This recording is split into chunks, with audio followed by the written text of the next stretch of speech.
నమస్తే అండి. మా యూట్యూబ్ ఛానల్ చూసిన వాళ్ళకు నా యొక్క ధన్యవాదాలు. చూడండి, మరుగుమందు, మరుగుమందు చెట్టు. ఈ మరుగుమందు చెట్టుతోని మరుగుమందు అనేది 2 రకాలు. ఒకటేమో కడుపుకు పెట్టే విధానం. ఈ కడుపుకు పెట్టే విధానం అనేది చికెన్‌లో గానీ, మటన్‌లో గానీ, స్వీట్‌లో గానీ, ఇలాంటి కర్రీలో గానీ పెట్టవచ్చు. ఇది ఎవరికి పెట్టాలంటే భర్త మాట వినకపోయినా, భర్త భార్య మాట వినకపోయినా, వాళ్ళు చెప్పినట్టు వినాలి.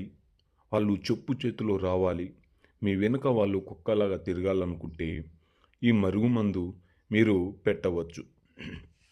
ఇంకోటి, ప్రేమికులు విడిపోయి బాధపడిన వాళ్ళు కూడా మీరు ఒక్కసారి పెడితే కేవలం వాళ్ళు 3 రోజుల్లో మారిపోయి మీ చెప్పు చేతిలో వచ్చేస్తారు. ఇది 100% ఎలాంటి సైడ్ ఎఫెక్ట్ లేకుండా ఈ మరుగుమందుని మీరు పొందగలరు. ఎందుకంటే చాలామంది వాళ్ళ దగ్గర తీసుకొని చాలామంది మోసపోతున్నారు. మీరు ఇంటికాడొచ్చి తీసుకొని వెళ్ళొచ్చు.